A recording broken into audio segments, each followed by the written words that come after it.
Mon thème de ce matin, c'est « Ayons du discernement ».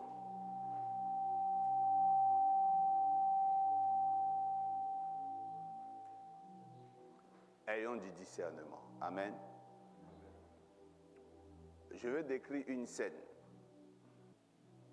Mais je pense que plusieurs ont déjà entendu parler de ce que je vais décrire. Vous vous souvenez, lorsque le Seigneur était en train de choisir ses disciples, il a fait une promesse à Simon-Pierre. Et dans la promesse, il y avait le thème « pécheur ». Je ferai de toi un pécheur d'homme. C'est ça? Amen. Amen. Il dit, je ferai de toi. Le thème de ce matin, c'est ayons du discernement. Amen. Ayez du discernement. Ce monde-là est composé d'humains et d'animaux. Mais quand Jésus-Christ parle à Pierre, il dit, j'aime ton métier. Et je vais me servir de tes techniques-là pour gagner des âmes, donc des humains à moi. Je suis intéressé par le fait que Dieu veuille pécher des hommes. Mais en même temps, je suis en pleine interrogation. Qui a mis ces hommes-là dans cette eau? Qui les a mis dans cette eau? C'est lui-même. Le monde va être comparé à l'océan. Le monde va être comparé à l'eau. Et Dieu va comparer Simon-Pierre au pêcheur qu'il veut envoyer en mission pour pêcher. Mais cette eau-là, composée de poissons, c'est Dieu qui l'a créée. Les poissons qu'il veut gagner, les âmes qu'il veut gagner, c'est lui-même qui les avait mis au préalable dans l'eau. Alors, le Dieu qui a mis l'homme sur terre, ce Dieu veut les rappeler. Mais la méthode à laquelle Dieu a mis les hommes sur terre, ce n'est pas la même méthode qu'il va utiliser maintenant pour les ramener à lui. Pour que l'homme soit sur terre, il se multiplie. Dieu va créer la terre, il va prendre la terre et il va créer, il va modéliser un homme. Il va souffler dans les narines de l'homme et l'homme va devenir vivant. Alors pour racheter ces âmes-là, pour les avoir dans son camp, il peut simplement utiliser sa main puissante et récupérer ce que lui-même il a créé, récolter ce que lui-même il a créé, mais il passe par un homme. Et il dit à l'homme, je ferai de toi un pécheur. Donc cela sous-entend que Dieu va utiliser cette technique pour gagner le maximum d'âmes à Jésus. Dieu va utiliser les techniques de pécheur pour gagner le maximum d'âmes à Jésus. Dieu a besoin d'âmes. L'autre nom de pécher une âme, c'est sauver une âme. Dieu veut sauver les âmes. Mais de quel danger? Dieu voit tout. La créature qu'il a déposée sur terre est en danger. Il faut les sauver. Et pour ça, Dieu se choisit des hommes pour les sauver. Dieu se choisit des personnes pour les sauver, donc Pierre. Et je reviens au début pour dire que pour les sauver, Dieu utilise de côté de Pierre la méthode de la pêche. Et la pêche a beaucoup de stratégies. Comment on obtient des poissons? En pisciculture, on obtient des poissons à la pêche, à la canne à un. On obtient des poissons par la canne à pêche. C'est ça ou pas? C'est vrai, papa. On prend un appât, on le met sur la maison, on jette la maison dans l'eau. On capture un poisson et ensuite on va le manger. Deuxième technique, au filet. Maintenant, il y a d'autres. Il y a encore le panier qu'on met dans l'eau, là, il y a son nom. La nasse. Donc, il y a plusieurs techniques. Maintenant, les plus habiles et les plus agiles, ils mettent directement leurs mains et ils pêchent. Mais il y a un phénomène géologique qui fait que l'eau se chauffe dans l'eau, sous l'eau. La température augmente, donc les poissons n'arrivent plus à rester sous l'eau. Qu'est-ce qui se passe? Ils sautent. Et en ce moment-là, les poissons tombent tout seuls dans les pirogues. Sur terre, plusieurs personnes vont donner leur vie à Jésus de différentes manières. Il y a ceux qui viennent parce qu'il y a des problèmes dans l'eau. C'est chaud. Donc ils sautent. Ils sautent, ils tombent dans le panier. Ils sautent, ils tombent dans le panier. Seuls. Ça doit être toi. Amen. Aucun effort n'a été fait pour que tu donnes ta vie à Jésus. Dieu s'est servi seulement de troubles pour te sauver.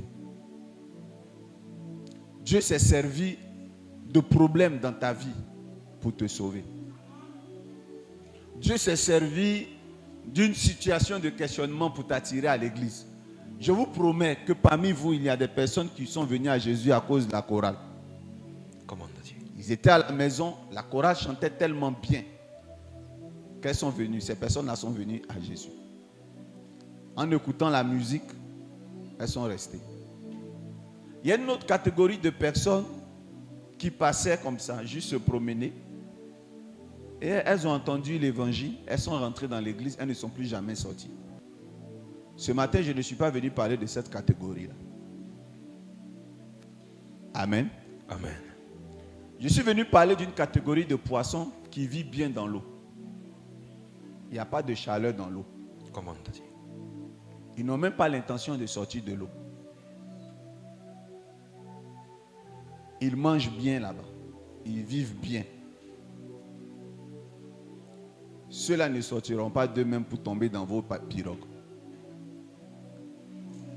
Soit on les capture par le filet, soit on les capture par un appât.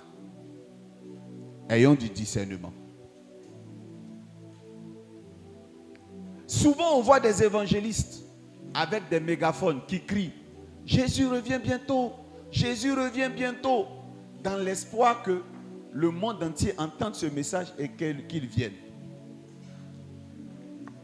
Les hommes de Dieu disent il faut prêcher l'évangile en toute occasion. Prêchons Jésus en toute occasion.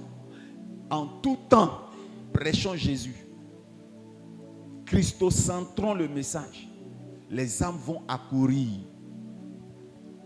Mais aujourd'hui, mon thème, c'est ayons du discernement. Toutes les âmes de Dieu ne sont pas capables ou ne sont pas programmées pour courir vers Dieu en entendant l'évangile. Comment on dit? Sinon, Dieu ne les aurait pas comparés à un poisson. Tous les humains que vous voyez là, il y a une qualité qui est faite pour accepter Jésus sans faire d'effort. Et il y a d'autres qui ont besoin d'accepter Jésus avec un appât. Mais on n'attrape pas un poisson avec n'importe quel appât. On n'accroche pas des coquillages et des cailloux sur un hameçon pour attraper des poissons. Un appât, un piège, suggère qu'on y mette quelque chose que le poisson ou l'animal aime. Yes. J'ai parlé à quelqu'un. Amen. C'est pour ça que Dieu va susciter des prophètes. Et aujourd'hui, je vais vous parler. Ce message va vous aider à ne plus juger ou à ne plus faire de mauvaises interprétations sur la structure pédagogique de certaines églises. Yes. Ou si vous voulez, sur le fonctionnement d'évangélisation de certaines églises. Ayons du discernement. Amen. Je prends la Bible, je vous explique d'où vient le fait que Dieu veut gagner des âmes. Au commencement, Dieu a tout créé parfait. L'homme va décider de se marier. Est-ce que vous savez que Dieu, il fait des erreurs? C'est fort. Dieu a fait 2 grandes erreurs, mais il s'est repenti. C'est ça un leader. Quand la Bible dit Dieu s'est repenti d'avoir créé l'homme, c'est qu'il y a erreur. Si Dieu même fait une erreur, à plus forte raison, toi l'humain. Comment on a dit? Ta culpabilité ne doit pas durer plus longtemps que ça. Ta culpabilité ne doit pas s'éterniser. Regardez, Dieu a créé l'homme. La Bible dit que Dieu créa l'homme. Mais pendant que Dieu crée l'homme, Dieu avait l'intention d'avance que l'homme se multiplie. Dieu créa le premier jour et Dieu vit que ce premier jour était bon. Ainsi de suite. Jusqu'au dernier jour, la Bible dit, et Dieu vit que cela était bon. Donc, quand Dieu crée l'homme, le 5e jour, la Bible dit, dans le soir du 5e jour au 6e jour, la Bible dit que Dieu vit que cela était bon. Donc, quand Dieu crée l'homme seul, il est bon. Mais l'homme va commencer à s'ennuyer. Et donc, Dieu va suivre les caprices de l'homme pour lui créer une femme. Parce que la femme va le faire commettre un péché. Erreur de Dieu. De suivre notre rythme, nos caprices. Tout était déjà parfait. Dieu savait comment l'homme allait se reproduire. Amen ou pas amen? Amen. Mais du moment où l'homme a commencé à s'ennuyer, Dieu dit il n'est pas bon, il n'est plus bon que l'homme soit seul. Et donc Dieu crée la femme. Et la femme naît, elle fait pécher l'homme. Les hommes vont aller de péché en péché jusqu'à Dieu va regretter au temps de Noé. Et il va décider de détruire. Donc Dieu s'est repenti d'avoir créé l'homme. Mais tout part du péché adamique. Et quand Adam et Ève pêchent, quand Dieu les convoque, il les punit. Il dit, homme, pourquoi tu as péché? L'homme dit, c'est la femme que tu m'as donnée. L'homme a fui ses responsabilités de leader. Pourtant, Dieu, il n'a pas fui ses responsabilités de leader. Yes. Il avait pris ses responsabilités quand il a vu que l'homme a commencé à faire des erreurs à cause de ce qu'il a fait entrer la femme dans le monde. Maintenant, écoutez. Réussissez à vous concentrer vers moi. Le pasteur Morocro sera là ce matin. C'est pour ça qu'il y a tout ça. Mais soyez fixes ici. Amen. Amen. Écoutez bien.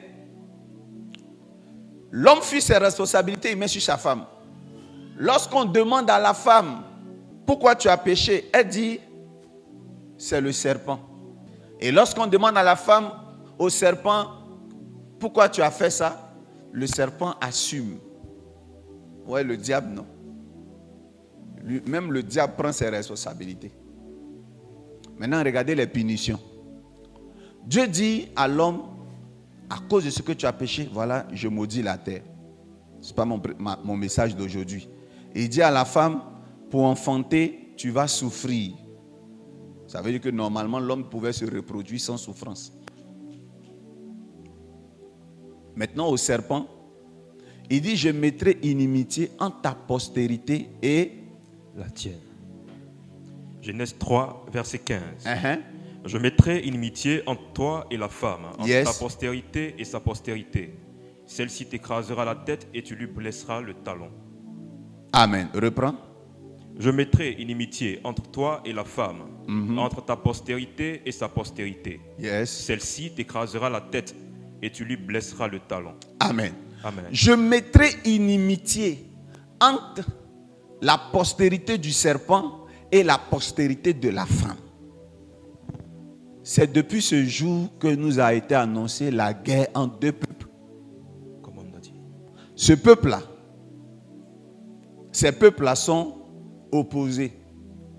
Il y a la postérité du serpent et il y a la postérité de la femme.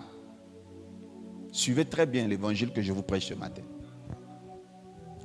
Donc sur la terre, il y a une guerre de postérité, une guerre d'enfants.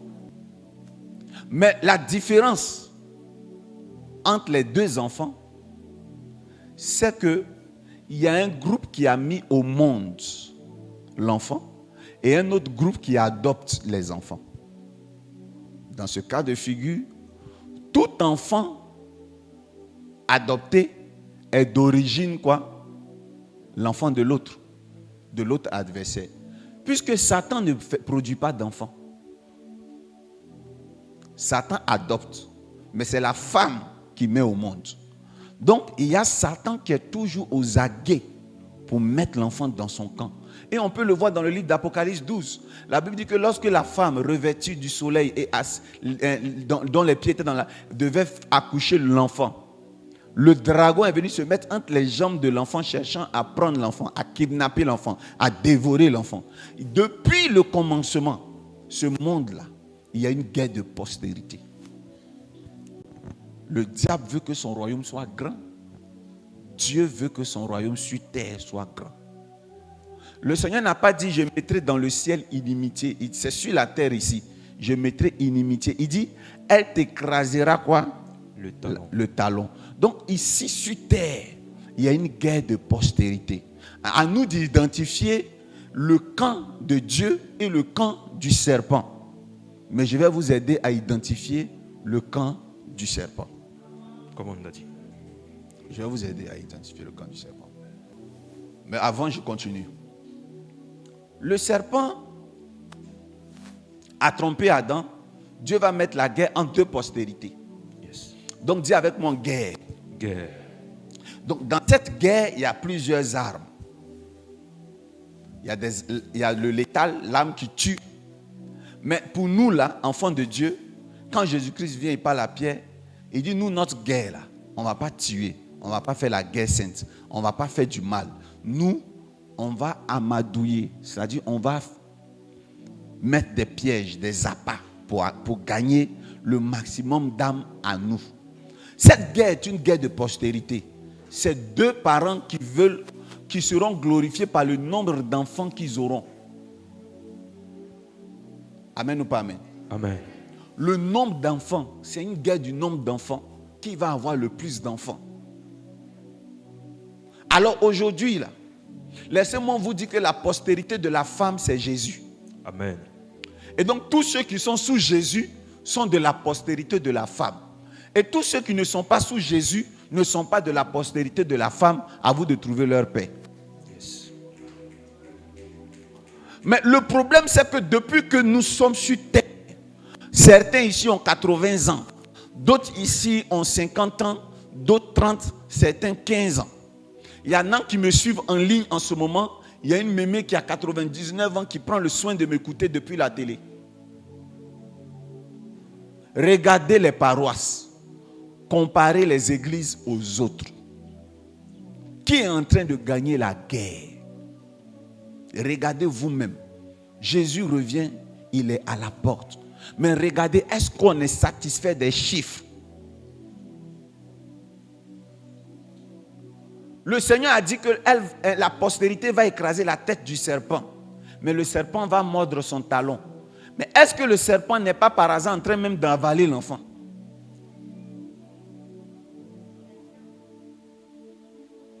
Donnez-moi une seule religion qui ne parle pas de Jésus. Et je vais vous faire la description de l'évolution de cette structure-là, de cette entité par rapport à l'Église. Qu'est-ce qui se passe? Est-ce que nous sommes en train d'atteindre les objectifs? Est-ce que les chiffres sont bons? Nous prêchons Jésus, mais est-ce que les chiffres sont bons?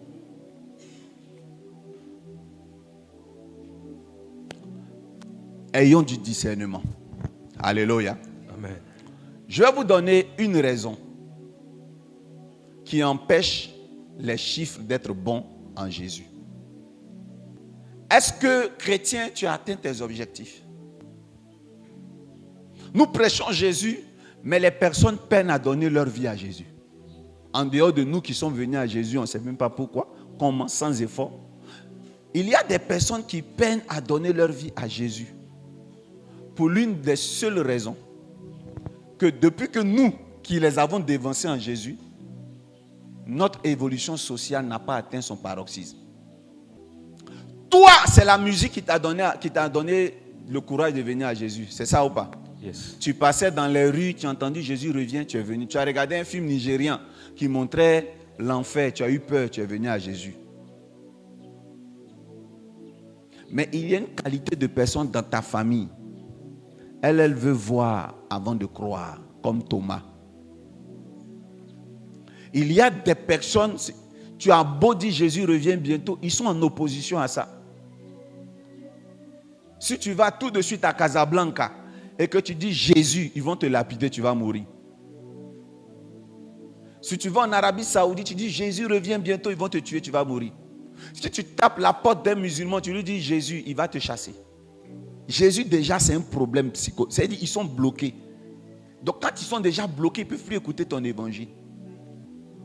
Ça, c'est important de vous le dire. Vous ne savez pas que dans la parole de Dieu, tout ce que Dieu dit, c'est une prophétie. Il dit, je mettrai inimitié entre ta postérité et sa postérité. sa postérité. Finalement, Adam va faire un premier enfant. Cet enfant-là, c'est Caïn et Abel. Il va faire des enfants, Caïn et Abel. Caïn va tuer Abel.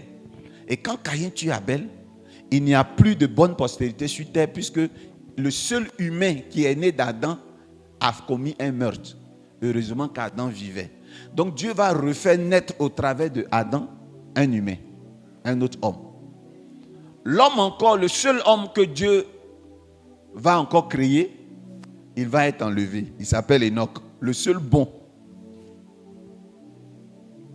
Dieu ne va pas se décourager, il va encore faire sortir. Mais pendant qu'il fait sortir des saints, n'oubliez pas qu'il y a la famille de qui? La famille de Caïn qui existe toujours. Donc la famille maudite est là et la famille bénie est là. Mais quand Caïn a été maudit par Dieu, dans sa colère, la Bible dit que Caïn a commencé à bâtir des villes. Il a eu des enfants. Sa postérité a commencé à prospérer, à évoluer. C'est choquant, non? Il a eu Jabal, Toubal, plusieurs enfants qui ont commencé à régner sur terre. Genèse 4, verset 17. Caïn connut sa femme, elle conçut et enfanta Enoch. Il bâtit ensuite une ville. Amen. Amen. Quelqu'un qu'on a maudit a commencé à bâtir des villes. Il a commencé à marquer des territoires. Mais de l'autre côté, les enfants qui vont naître, qui vont sortir, il y aura qui? Abraham. Abraham se lève, il prend quoi? Une femme. Malheureusement, la femme qu'il choisit d'aimer, elle est stérile. Donc Dieu va avoir peur. Il va se dire, ben tiens, la famille des Caïns là, ils sont en train de devenir puissants. Et nous, mon fils là, lui, par manque de discernement, il s'est levé, il allait prendre une femme qui est stérile. Bon, d'accord, je vais l'appeler pour qu'il sorte de cette famille, afin de le délivrer pour qu'il y ait beaucoup d'enfants. Finalement, Abraham obéit, Abraham sort. Plus tard, Abraham va avoir un enfant. Malheureusement, Abraham n'a pas eu d'enfant avec Sarah. Abraham est allé avoir un enfant avec les enfants qui sont nés dans l'autre lignée. Une femme quoi? Égyptienne, qui s'appelait Agar. Il est allé faire un enfant qui s'appelle Isaac. Et Ismaël. Dieu dit, j'ai tout fait jusqu'à... La prophétie là s'est accomplie ailleurs. Finalement, Dieu va réparer encore l'erreur.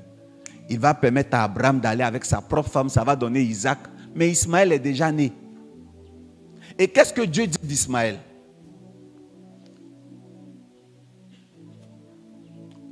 Genèse 16, verset 12. Quand Dieu demande à Abraham de chasser Agar avec son enfant, Dieu se révèle à Agar pour lui faire une prophétie sur son enfant. Vas-y, lis. Il sera comme un âne sauvage. Ismaël sera comme un âne sauvage. Sa main sera contre tous. Sa main sera contre tous. Et la main de tous sera contre lui. C'est ce qui se passe dans ces temps-ci. Ismaël est l'ancêtre des Arabes. Comme on a dit. Et à un moment donné, tout ce qui était terrorisme, on parlait des Arabes. Même s'ils ne sont pas dedans, on parlait d'eux. On dit la main du frère sera contre lui, lui aussi sera contre tout le monde. Continue. Et il habitera en face de tous ses frères. Il habitera en face de tous ses frères. Vous voyez un peu? Aujourd'hui, la Palestine est voisine à Israël. La prophétie s'est accomplie. Dites amen bien fort. Amen. Mais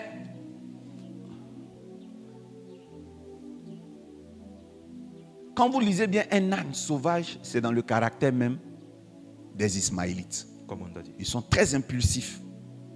Très impulsifs. Je ne dénigre pas. C'est historique, mais c'est anthropologique. L'arabe, pour dire bonjour, il crie. pour dire je t'aime, il crie. Parce que Dieu avait déjà dit comme ça. Et les Juifs sont la famille d'Isaac. Mais qu'est-ce qu'on constate aujourd'hui? Regardez bien ce qu'on constate.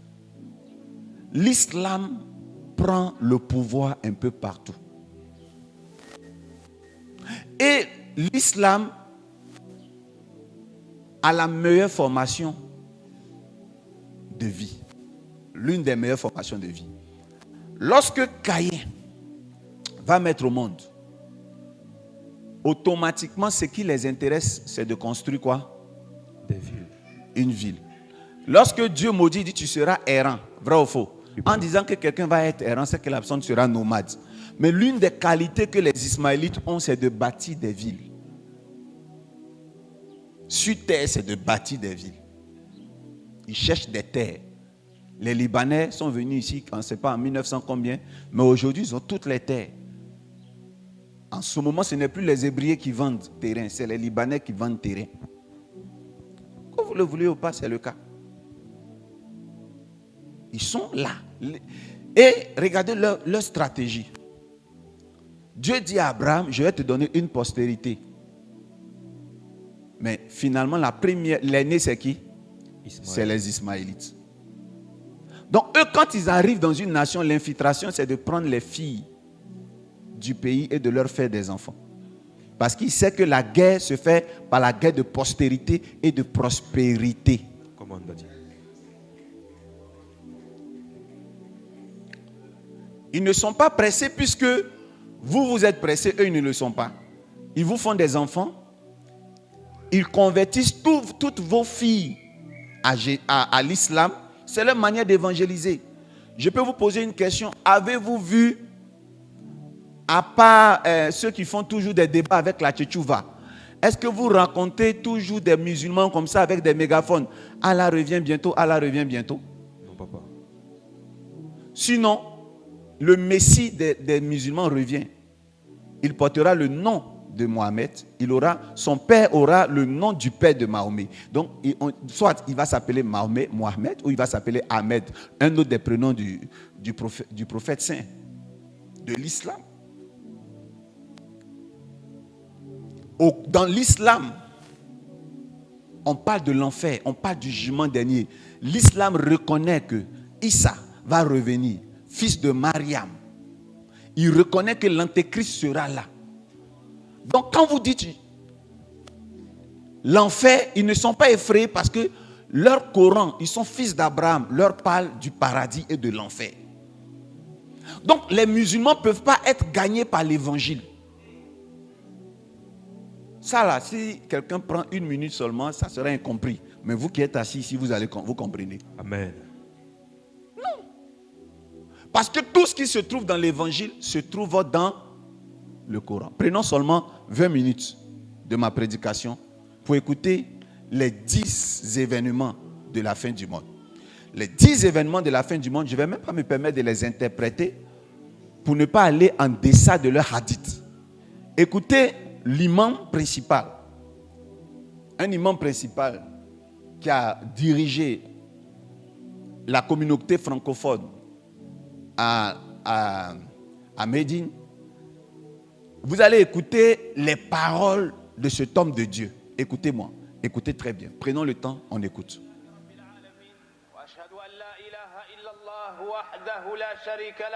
وأشهد أن محمدا عبده ورسوله صلى الله عليه وعلى آله وصحبه الكرام أما بعد. Le prophète sallallahu alayhi wa sallam nous a certes informé que personne n'a connaissance de l'heure de la fin du monde si ce n'est Allah Azza wa Jal. Néanmoins, il nous a aussi dit que précédera l'avènement de l'heure 10 grands signes qui sont appelés les grands signes de la fin du monde. Les grands signes de la fin du monde. Parmi ces grands signes, il y a l'apparition de Al-Mahdi.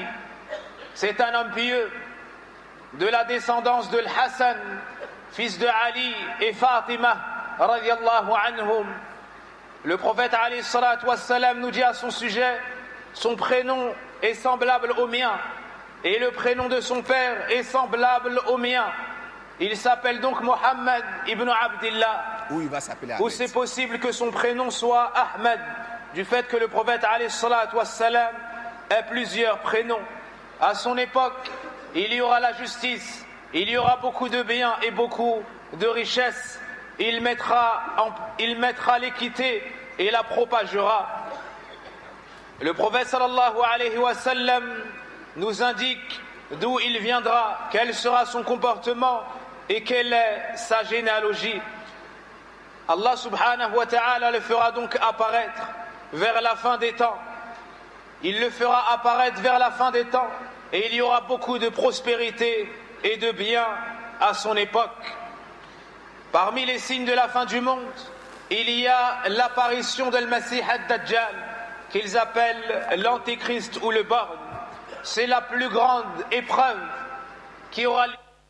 Est-ce que l'islam reconnaît l'arrivée d'un antéchrist? Donc, reconnaître l'arrivée de l'antéchrist, sujet qu'on reconnaît Christ. Continuons. Et cela de l'époque de Adam alayhi salam jusqu'à la fin des temps. Il n'y a pas pire trouble que le Messie ad-Dajjal.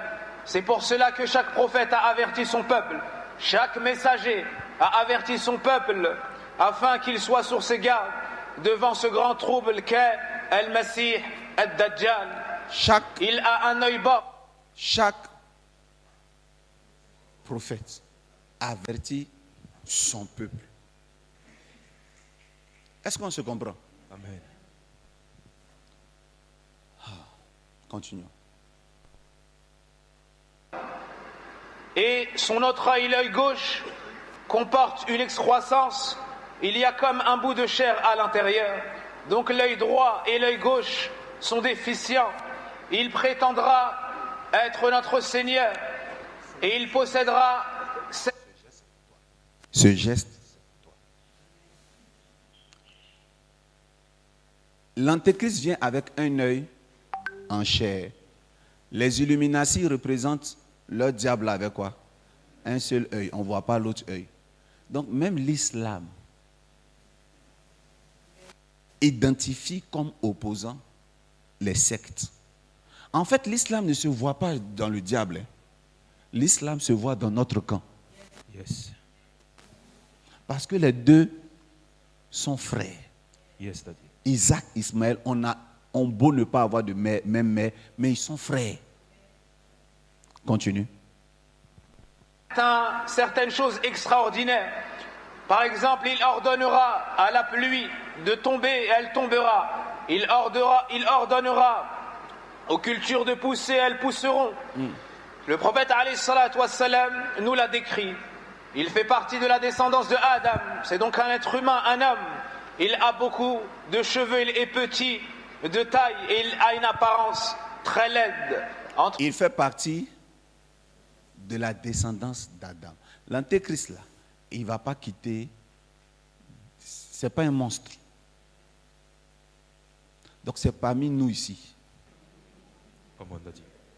À un moment donné, on n'est pas dedans. Donc c'est parmi les humains d'ici. Il y a quelqu'un qui va aller avec quelqu'un jusqu'à... Ça va donner un enfant au fond là-bas qui va créer la merde au monde entier. Mais on y va. Les deux yeux, il y a l'inscription Kaf, ou plutôt Kafir. Kafir. Le prophète sur son front. Donc la maxi 106. Continue. Wassalam l'a appelé Al-Kadhab, il l'a appelé Al-Masih, il l'a appelé Ad-Dajjal, car il va montrer le faux comme étant le vrai. Il trompera les gens. Il y aura avec lui un paradis et un enfer. Yes. Mais en réalité, son paradis sera un enfer. Et son enfer sera le paradis. Un paradis. Il va sortir dans la fin des temps. Il va sortir dans la fin des temps et la plupart des habitants de la terre vont le suivre. Lorsqu'il passera par un endroit, il emportera avec lui l'ensemble des richesses. Et parmi ceux dont nous a informé le prophète alayhi salatu wassalam, c'est qu'il n'aura pas la capacité d'entrer à Médine, ni la capacité d'entrer à Mecca, car il y a des gardiens aux portes. Ce sont des anges qu'Allah Azza wa Jal a chargés de cela. C'est alors qu'un homme, un jeune parmi les croyants sortira vers lui Al-Masih ad-Dajjal lui dira: est-ce que tu as foi en moi?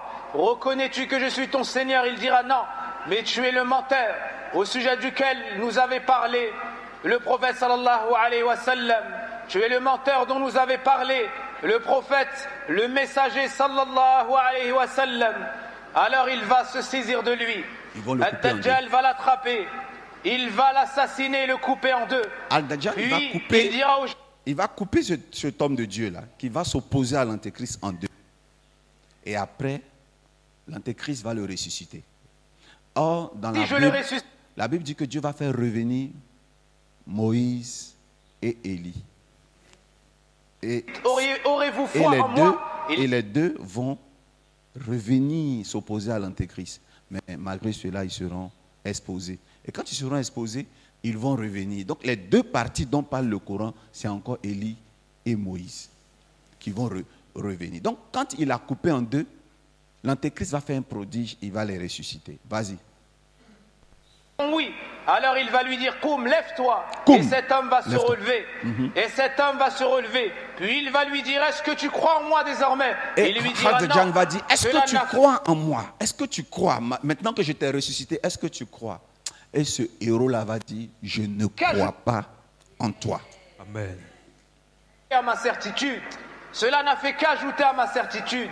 C'est ainsi qu'Allah Azza wa Jal va raffermir cet homme parmi les croyants. C'est un grand trouble et il sera suivi par la plupart des gens. Le prophète alayhi salatu wassalam ne nous a pas laissé sans protection, mais il nous a informé qu'il y avait le moyen de nous prémunir contre son trouble.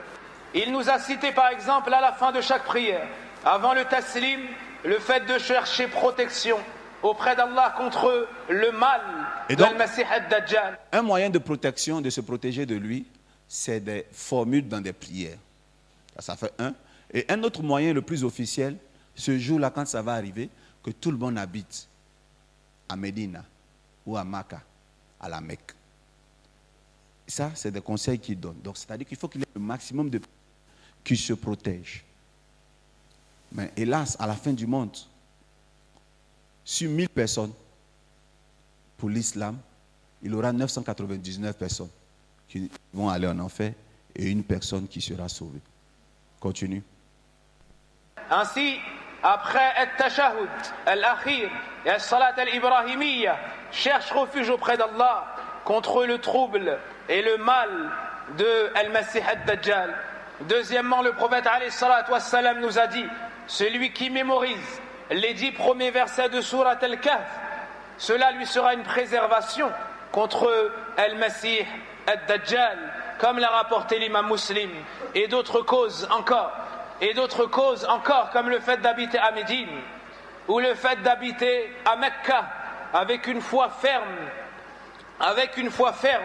ceci est une préservation contre le trouble d'Al-Masih ad-Dajjal. Et il sera anéanti lors de la descente de Isa ibn Maryam. Et ceci nous amène au troisième signe, au troisième grand signe de la fin du monde, c'est la descente de... Le troisième signe, c'est la naissance de qui? De Isa, le fils de Maryam, de Marie. Jésus, le fils de Marie. Donc, vous savez, il n'y a pas de guerre, il n'y a pas d'opposition. Donc, il n'y a pas de guerre, il y a des divergences. Regardez très bien la confirmation du retour du Christ. Écoutons la parole de Dieu. Isa ibn Maryam, car Allah Azza wa Jal nous informe dans le Coran que Isa n'est pas mort, il n'a pas été assassiné, il n'a pas été crucifié, mais Allah l'a élevé vers lui. Et à la fin des temps, Isa, le messager d'Allah, le fils de Maryam radiallahu anha, descendra et il mettra en pratique la religion d'Allah subhanahu wa ta'ala en suivant la voie de Muhammad sallallahu alayhi wa sallam. Il descendra auprès du minaret blanc. Et son apparence, comme nous a dit le prophète sallallahu alayhi wa sallam, sera qu'il se tiendra aux ailes de deux anges lors de sa descente. Toute personne qui n'avait pas eu foi à ce moment-là et qui sentira son odeur, qui sent à vue d'œil, à portée d'œil, décédera. Les croyants se réuniront autour de lui. Puis l'heure de la prière viendra Et on lui dira de présider la prière, mais il dira imamukum minkum. Vous avez votre imam. Quand on va lui dire de présider la prière, il va leur demander gentiment que vous avez votre imam. L'imam musulman. Continue, c'est dit tout de suite. Fait partie des vôtres. Votre imam fait partie des vôtres. À son époque, il y aura la justice. Il y aura beaucoup de richesses. Alléluia. Amen. C'est-à-dire, vous voyez, l'unicité des religions. Mais quand Jésus revient, quand on lui propose de diriger ce peuple, il dit chacun a son pasteur. Il dit, vous avez votre imam. Continuons. J'aime la parole de Dieu. Subhanahu wa ta'ala nous dit dans le Coran, wa innahu la'ilmun lis-sa'a. Ibn Abbas explique ce verset en disant, parmi ce signe, il nous dit que c'est la descente ou la sortie de Isa, fils de Maryam. Le prophète alayhi salatu wassalam dit, par celui qui détient mon âme dans sa main, il s'en faut de peu pour que Isa, fils de Maryam, descende. Donc voici un des grands signes de la fin du monde. Il descendra avec la justice et avec l'équité. Et pour finir, le quatrième point, le quatrième grand signe de la fin du monde, la sortie de Gog et Magog, ces deux peuples qui s'aiment. Le Coran parle de Gog et Magog. Or, Gog et Magog, c'est écrit noir sur blanc dans la Bible. C'est-à-dire que les deux disciplines-là ont les mêmes annonces, les mêmes apocalypses. Donc, il y aura quoi? La guerre d'Armageddon. Il faut continuer. Troubles et qui ont une grande force, personne n'arrivera à les combattre. Et Allah subhanahu wa ta'ala accordera ou bien orientera Isa ibn Maryam. Les croyants seront avec Isa ibn Maryam. Allah azza wa jal lui ordonnera de préserver les croyants sur le mont At-Tour. Alors ils iront ensemble au mont At-Tour. Et ils sont déjà vivants à notre époque, Ya'juj wa Ma'juj. Mais comme cela nous a été relaté dans le Coran, Dhul Qarnayn, suite à la demande de ce peuple, a bâti une construction afin de les enfermer. Et lorsqu'Allah Azza wa Jal leur permettra de sortir, ils sortiront. Allah nous dit dans le Coran, Hatta idha futihat Ya'juj wa Ma'juj, wa hum min kulli hadabin yansilun. Ils sont un nombre très nombreux. Et ils sont un grand nombre, ils seront un grand nombre en enfer. Lorsque le prophète alayhi salatu wassalam nous a dit dans le hadith, le jour de la résurrection, Allah ordonnera à Adam de sortir la part de sa descendance qui ira en enfer. Alors Adam dira, quelle est cette part, ô Seigneur?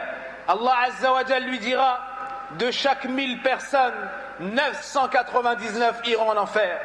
De chaque 1000 personnes, 999 iront en enfer. Alors les compagnons ont été pris de peur et ont dit, qui sera celui-ci parmi nous au messager d'Allah?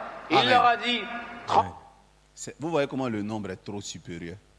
Chez les islamiques, le nombre est supérieur. Le nombre de personnes qui vont aller en enfer est trop élevé que le nombre de personnes sauvées.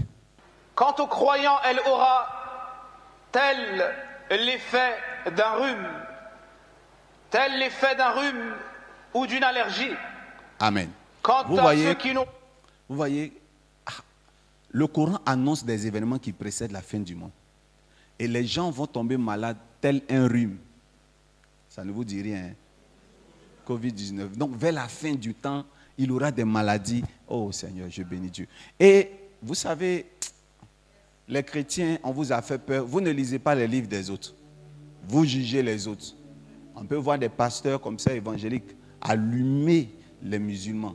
Et puis certains musulmans tombent dans le piège. Ils allument les chrétiens. Moi, je ne suis pas venu faire ça. Yes. Je veux citer un verset biblique qui dit que la pierre qu'ont négligé les bâtisseurs est devenue la principale de l'angle. Vous savez qui est cette pierre-là? C'est Jésus. En fait, si vous écoutez très bien ce verset, le verset dit, la pierre qu'ont rejeté les bâtisseurs va devenir après quoi? La principale de l'angle. Psaume 118, verset 22. La pierre qu'ont rejeté ceux qui bâtissaient est devenue la principale de l'angle. Dites Amen. Amen. Mais la principale de l'angle, quand elle est retrouvée, on la pose sur quoi? Sur ce qui a déjà été bâti. Est-ce que ce qui a été bâti par vous les chrétiens? On dit bien la pierre qui a été rejetée. Donc, c'est une bâtisse qui a été pratiquée par des personnes qui n'ont pas reconnu au départ Jésus. Yes. Donc, Dieu n'est pas contre les murs qu'ils ont bâtis. Dieu a un problème avec le fait qu'ils n'ont pas associé Jésus dedans durant leur vie. Et la prophétie dit que la pierre qui avait été rejetée tout le long de leur vie va devenir la principale de langue. Qui était l'acteur principal de la fin du monde? C'est Issa. La pierre rejetée par les bâtisseurs redevient la principale de langue. Donc la structure, les fondations sont abrahamiques. Mais Jésus-Christ n'a pas été comment? Impliqué. On a bien regardé, on a bien écouté l'imam en train de parler. Les événements sont identiques à ceux de la parole de Dieu. La description de la fin du monde, identique, sauf quelques petites choses qui ne correspondent pas, telles que Jésus n'a pas été crucifié. Vous voyez un peu? Maintenant, Issa, fils de Mariam, elle intervient à quel moment? Il intervient à quel moment? Il intervient après qui? Après Mahomet, le deuxième Mahomet, Ahmed. Quand Mahomet revient sur terre, né de Ali, né exactement comme le premier Mahomet est né, il essaie d'accomplir une mission. Mais le problème, c'est que l'antéchrist arrive après lui et l'antéchrist crée encore quoi? Des problèmes. Et donc, comme l'antéchrist crée des problèmes, Dieu fait venir qui encore? Issa. Est-ce qu'après Issa encore, il y a un autre Messie? Donc, finalement, tous les croyants suivent Issa vers la montagne où ils bâtissent une ville qui est une forteresse. Et c'est ceux qui suivent Issa là qui sont protégés des flèches de l'antéchrist. Je veux dire à un frère musulman, c'est pas là, il n'y a pas opposition, on est frères. Mais c'est pas moi qui ai dit, c'est l'islam qui démontre que Christ, c'est le capitaine qu'on fait rentrer dans les dernières minutes de la prolongation. Si j'avais lu ma Bible, ça aurait été un problème. Mais Issa, quand il arrive, il fait un travail de justice et d'équité. Donc, la fin du monde est confirmée par l'islam. La fin du monde est confirmée par le christianisme. Mais pourquoi ça sera trop tard pour plusieurs musulmans de comprendre que Issa est le sommet du salut? Comment? Pourquoi? Pas parce qu'ils n'auraient pas entendu l'évangile sur terre, mais parce qu'ils n'auraient pas eu l'envie de donner leur vie à Jésus, parce que tout ce que nous disons est déjà dans leur Coran. Pourquoi changer de religion si après la mort, on a droit à des vierges, pendant que nous, notre religion dit que après la mort, on ne se marie plus? Pourquoi je vais venir à Jésus et aller dans un paradis qui est presque identique au nôtre? Dans le Coran, le Coran dit que en fin des temps, dans le royaume de Dieu, au paradis, il y aura des fleuves de lait et des fleuves de vin. Donc, c'est pourquoi ils se sont privés sur terre. Ils vont aller là-bas, un vin qui ne saoule pas. Ils vont s'enivrer, ils vont boire, ils vont bien vivre avec leur vierge. C'est pourquoi les musulmans vont tarder à comprendre que Issa est le sommet. C'est que ce que leur Coran dit est pratiquement identique à ce que la Bible dit. Donc, qu'est-ce que Jésus-Christ a fait? Il a regardé Pierre et il a dit à Pierre, je ferai de toi un pêcheur d'âmes. En fait, Jésus maintenant commence à comprendre que prêcher l'évangile ne sera pas seulement identique au cri du muezzin. Prêcher l'évangile n'aura pas son efficacité seulement que d'en crier.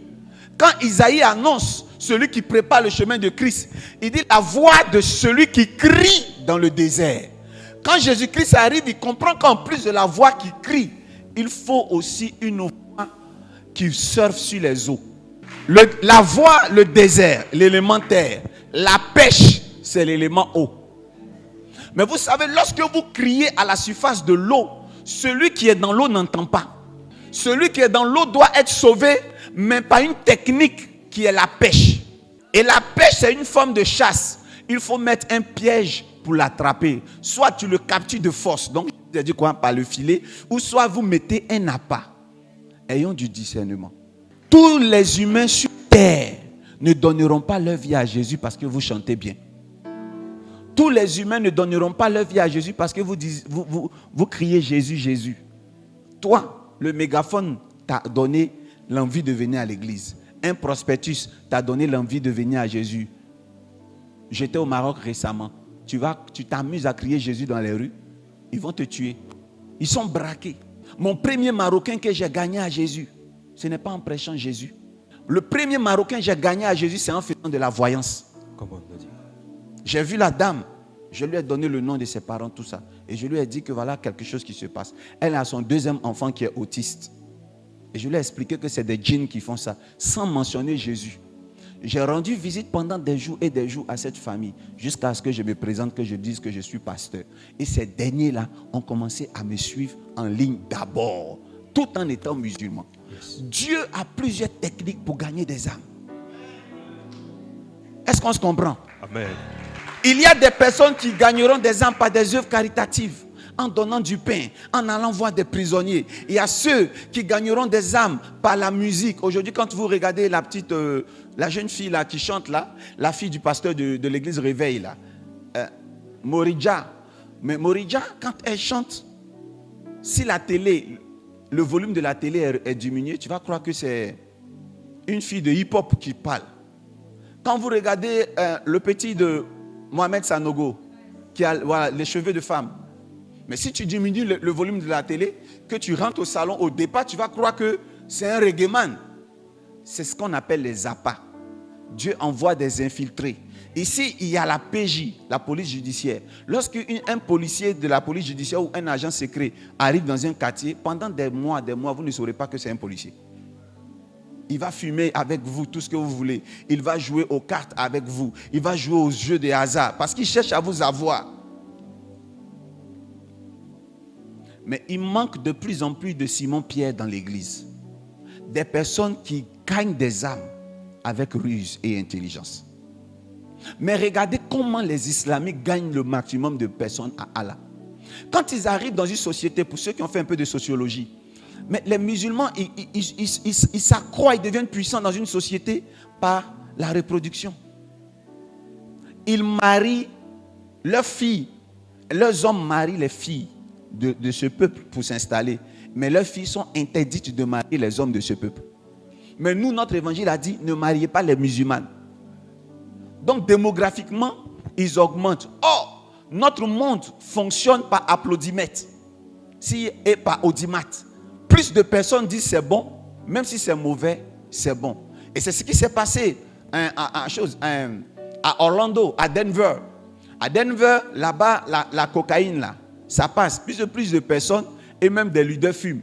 Aujourd'hui, l'homosexualité monte à son comble parce que tout simplement, comment on appelle ça? Macron, quand il est arrivé en France, le jour de son investiture, les artistes invités, première partie, avant qu'ils ne prennent discours, c'était des transgenres, des homosexuels. Est-ce que vous me comprenez? Un enfant qui lui-même a des goûts étranges, de façon matrimoniale. Donc, vous voyez que plus ils sont nombreux, ils nous imposent les lois. La loi, là, l'évangile, là, elle est si puissante, mais elle ne peut rien contre le grand nombre. C'est pour ça que la parabole dit que le royaume des cieux est semblable à cet homme riche qui voulait que tout le monde vienne manger dans sa maison afin qu'il y ait du monde. Dieu veut le monde, que ce soit les mauvais, au cafrio, bouco, pourvu que sa maison soit remplie. Parce que l'énergie de notre siècle ecclésiastique dépend du nombre de personnes qui viennent. Mais les gens ont du mal de plus en plus à venir à Jésus. Et on nous impose un message christocentrique. Oui, c'est vrai. Christocentrer un message est une obligation. De prêcher toujours en faisant référence à Jésus. Mais à un moment donné, nous devons être conscients qu'il y a les techniques d'approche, des techniques d'expression chrétienne qui vont tendre à ne pas ressembler aux formalités traditionnelles. Dieu va donner de l'intelligence à des Simon-Pierre pour s'infiltrer, pour gagner des personnes à Jésus. Nous faisons notre évangile pour préparer le royaume au ciel. Mais ce n'est pas ce que Dieu avait prévu. Le texte biblique dit, je mettrai inimitié entre ta postérité et la postérité de la femme. C'est au serpent que Dieu parle. Mais Dieu dit au serpent, tu mordras la poussière. Or, nous avons été créés à base de poussière. En maudissant le serpent, Dieu venait de donner accès au serpent de nous faire du mal. Il dit, la postérité t'écrasera la tête, tu mordras son talon. Le talon est connecté à la poussière, c'est pour ça que ce n'est pas le droit légal de pouvoir toucher et faire saigner l'humain, la postérité à ce niveau. C'est pour ça que nous disons ne soyez pas charnel, parce que si vous êtes charnel, vous faites partie de la résidus poussière et vous avez accès au diable, le diable a accès à vous, il peut vous faire du mal. Ça c'est vrai. Mais n'oubliez pas que cette guerre de postérité est une guerre aussi de prospérité. Même quand Caïn a été maudit, première des choses que son fils qu'il a mis au monde, Enoch, a fait, c'est de construire une ville. Nemrod qui était maudit a bâti une ville. Donc la bénédiction là, ce n'est pas seulement le fruit de quelqu'un qui a été béni. Quelqu'un qui est maudit peut bâtir. Mais le problème c'est que ceux qui bâtissent, c'est eux on écoute sur terre. Donc notre évangile devrait nous pousser à gagner du terrain. Sur le plan géopolitique, sur le plan militaire, sur le plan économique. Mais pourquoi l'église catholique est respectée? Le Vatican a sa monnaie. Pourquoi l'église catholique est respectée? Parce que l'église catholique a réussi à s'imposer. L'église catholique a au moins un fidèle dans des gouvernements de pays. Mais les églises évangéliques, ça laisse à désirer. Parce que nous ne préparons pas nos églises et nos fidèles à devenir puissants et infiltrer le monde. Lorsque nous faisons des petits postes seulement, de petites strophes, pour parler, pour faire une analyse politique, on dit, toi un homme de Dieu, tu veux faire la politique. C'est un piège. Mais les islamiques sont dans la politique. Le renversement du président du Mali, c'est l'imam Hadiko. C'est Diko ou Hadiko? Diko qui a intervenu, qui a crié. Et les choses ont commencé à bouger. Mais ici, on vous dit, ne faites pas la politique. Ici, on vous dit, pour servir Dieu, abandonnez tout pour servir Dieu. Un enfant en plein milieu scolaire, il a tout abandonné. Tout abandonné. Et c'est très grave. Et maintenant, on est obligé d'aller voir les musulmans pour faire nos sites. Mais ici à la MRI, c'est nous-mêmes qui avons fait le site de la MRI. Nous-mêmes. Moi-même et mes fils, on est assis, on fait le site de la MRI. C'est nous-mêmes qui gérons les médias. On ne donne pas 5 francs à un autre peuple. Ça vient, c'est nous-mêmes, on travaille. Parce que j'exige la formation. Donc, on a prêché un bon évangile qui prépare l'humain à aller au ciel. Mais l'évangile a tendance, parfois, à ne pas préparer l'humain à conquérir la terre. On finit de dire amen, mais quand on retourne à la maison, on a des factures d'électricité rouges. C'est humiliant. Des pasteurs qui sont dans un quartier public où on voit la compagnie d'électricité en train d'enlever le compteur du pasteur. Est-ce que ça peut donner envie à un musulman de se donner à Jésus? Non. Regardez toutes les jérémiades que vous avez pour avoir un seul client dans vos restaurants. Le même article que tu vends avec ta voisine qui est une hadja. Mais pour elle marche, pour toi elle ne marche pas. Où est passé ton Dieu? Où est passé ton Dieu? Ils ne sont pas effrayés. Vous chassez des démons, mais eux aussi chassent des démons. Tapez sur Google, Rokia. Rokia est une pratique islamique de démonologie. L'islam est aussi une religion mystique. Il y a des miracles là-bas. Donc là, on est à égalité. Mais là où on ne sont pas en égalité, c'est l'économie. C'est l'économie. Quand vous allez bien suivre, les musulmans depuis petits préparent leurs enfants. Et même quand les enfants deviennent chrétiens, dans le christianisme, les ex-musulmans sont toujours excellents. La preuve, notre président de la République, c'est un peu musulman, un peu autre chose. Mais ce qui est sûr, il est notre président. L'homme politique le plus teigneux jusqu'à ce qu'il prenne le pouvoir. Il a marié d'ailleurs une femme juive. Bon, laissons maintenant tout ce que vous voulez. Allons dans le christianisme. Le pasteur en ce moment, le plus... C'est-à-dire quand tu arrives à l'aéroport, tu arrives, tu déposes sa valise.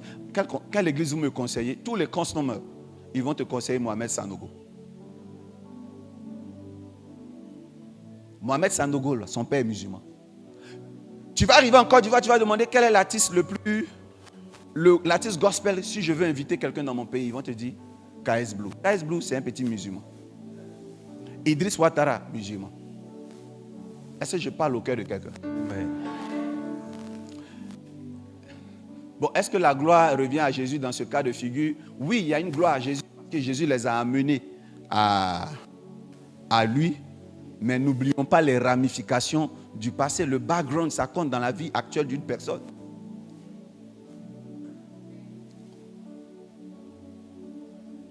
Mon épouse et moi faisons des affaires. Chaque fois qu'on a voulu un marché, on a été buté à des Libanais. À chaque fois que le marché devait nous revenir, on nous a promis que le marché c'est à nous. Mon épouse et moi on s'est embrassés. On était très contents. Thank you Lord, thank you Lord. Le lendemain matin, finalement, on dit on n'a plus le marché. On mène une enquête. C'est une chose. C'est un musulman qui a pris. Allez-y au niveau des choses, de l'architecture. Mais les architectes algériens, marocains, mais ils mènent une très grosse rivalité à nos architectes d'ici. Yolande Amon, son frère, est le président des architectes de Côte d'Ivoire. Et je sais que M. Joseph sait ce que je dis est vrai. Et c'est pour ça que Dieu l'a mis à la tête pour essayer de mettre un peu d'autres quand même. Pas qu'ils sont officiellement reconnus, mais regardez très bien. Tous les studios, les grandes maisons qui sont en train d'être bâties ici, ce sont eux. J'aurais appris, bon pour ça je n'ai pas vraiment encore des preuves palpables, mais même le Banco, c'est vrai que c'est des blancs, tout ça, mais les Libanais, on leur parle d'action dedans. La rénovation dans le milieu du tourisme. Les Libanais, ils sont pour beaucoup. D'ailleurs, même, ils ont un représentant qui fait connaître la Côte d'Ivoire. C'est un Libanais, il s'appelle comment, s'il vous plaît? Fakri Nader, qui fait la promotion de Sassandra qui a été abandonnée. Ils ont mis en avant Hassan Hayek dans la charité, où il fait cotiser vous pour pouvoir aider des gens. Mais ce n'est pas lui, ce n'est pas vous qu'on voit. Vous êtes dans l'anonyme, mais c'est lui qu'on voit. Donc la communauté libanaise et islamique veut se faire accepter. Mais c'est des conseils qu'on leur donne quand ils font leur réunion. Leur pasteur leur montre la loi de l'infiltration. Et je ne vois pas le groupe ethnique. Je vois plutôt la philosophie religieuse. Qu'est-ce qu'on enseigne à l'école du dimanche? Qu'est-ce qu'on nous enseigne à l'école du dimanche? Je suis un puriste des assemblées de Dieu. Qu'est-ce que nous, on nous enseigne à l'école du dimanche?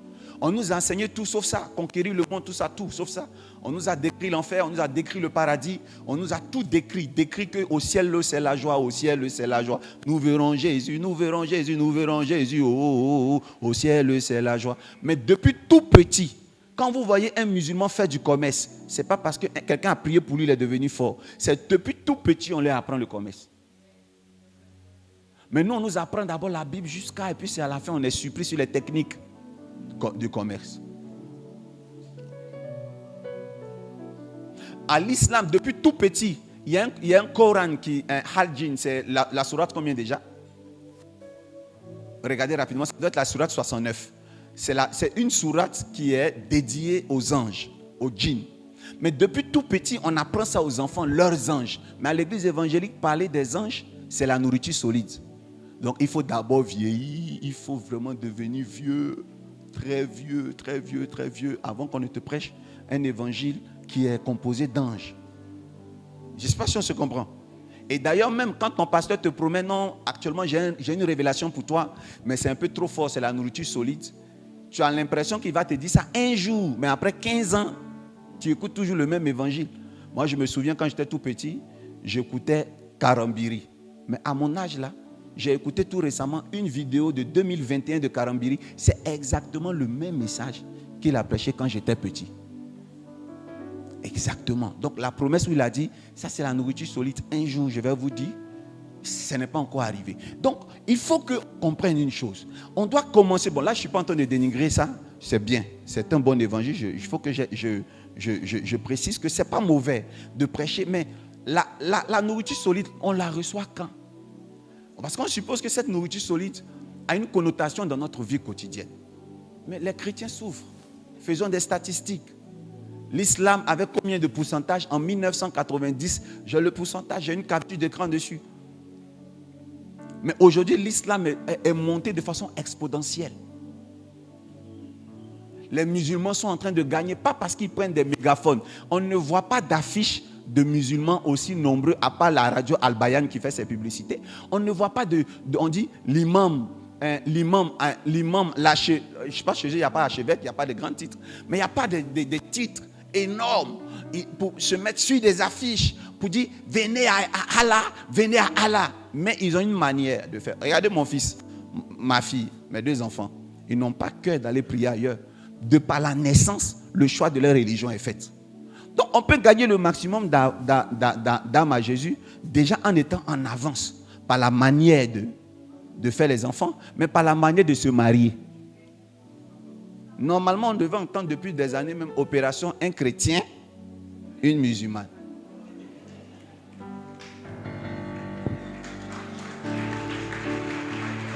Parce qu'une femme qui t'aime, elle va te suivre. Vrai ou faux? Une femme qui t'aime, elle va te suivre. Il n'y a pas match. Mais bon, c'est ce que je voulais vous dire ce matin. Ayons du discernement. Amen. Ayons du discernement. Dieu a créé 5 ministères et chaque ministère a un rôle. Parce que Jésus revient bientôt. Parfois, vous voyez des jeunes gens. Aujourd'hui, je suis très content parce que ce qui se passe en Côte d'Ivoire, moi, je le voyais dans les livres nigérians, dans les films nigérians. Quand on était tout jeune, on achetait des CD de Chris Oyakhilome, de Tibi Joshua, de Dag Mills, whatever. Mais aujourd'hui, je suis très content de voir des pasteurs qui ont des églises de masse. Je suis né chrétien. Ma première église, c'est l'église Réveil de Yamsokro. Mon pasteur s'appelait pasteur Nicolas, de l'église de Yamsokro, 220 logements Réveil. Après, j'ai été au Baptiste Œuvre Mission. Parce que après le décès de mes parents, je me suis retrouvé chez mon grand-père qui était un très grand responsable à l'église Baptiste Œuvre Mission. Et c'est chez nous qu'on faisait la cellule de prière. Et c'est là-bas même mon appel a été détecté. Donc j'étais au département église de maison à Djamé Ran. Département d'église de maison, on a senti le talent en moi. On m'a admis en démonologie. En démonologie, c'est nous qui produisons les fiches de QDAM. C'est au moins 4 pages. Tu vas tout cocher. Tu regardes la télé, le football. Tu dois cocher. Tout ça, c'était des péchés à notre temps. Et on coche des pages et des pages et des pages. Les gens nous parlent, ils nous écoutent. On leur pose des questions. Quand ils finissent, c'est nous les petits, là, on s'en va chasser des démons. Bah. J'ai été là-bas. Et je devais même être assistant. Je suis sorti de là. Et maintenant, je suis grand, je suis allé à l'école. Et à Gagnoa, c'est là que j'ai vu les assemblées de Dieu. Quand j'ai vu les assemblées de Dieu qui étaient plus proches et que les autres églises étaient très loin, je n'avais pas le transport, tout ça, j'ai aimé l'atmosphère aux assemblées de Dieu. Et c'est comme ça que j'ai connu Alou Nicolas Joël, mon pasteur qui m'a donné en moi l'esprit prophétique. Donc j'étais avec Alou Nicolas Joël jusqu'à ce que je rencontre mon éducateur scolaire du nom de Nachia, qui m'a dit, mais écoute, tu as une manière de faire à ta cellule qui ressemble exactement à mon épouse. Elle fait des choses comme toi, je crois que je vais te la connecter. Et c'est comme ça que j'ai connu son épouse. Bien-aimé, je connais l'histoire de l'église. Mon pasteur Nicolas m'avait dit un jour que prier avec l'eau, ce n'est pas bon. Ça, je vous le dis, c'était église Réveil. Au Baptiste Œuvre Mission, on disait que prier avec l'eau aussi, c'est les catholiques, l'eau bénite, l'eau bénite. J'ai été choqué lors d'une convention d'hommes de Dieu.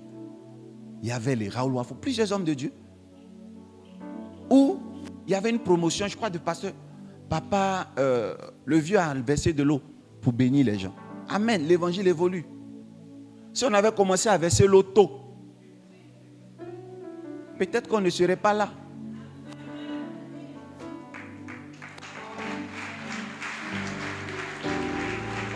Vous ne connaissez pas l'histoire de l'église. Nous, on connaît l'histoire de l'église, malgré notre jeune âge. L'eau, on ne pouvait pas voir l'eau dans une église. On ne pouvait pas. Ce n'est pas possible. Verser l'eau, même l'huile d'olive que vous versez aujourd'hui, ce n'était pas le cas. Et je bénis Dieu que l'évangile a évolué. Mais il reste encore un très grand boulot.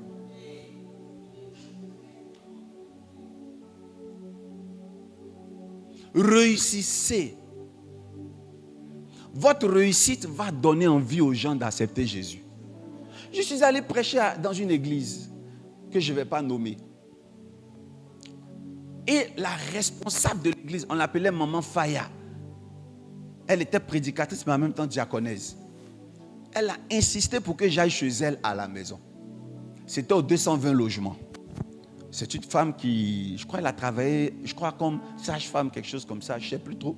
Et on est parti au 220 logements, elle était au 8e étage.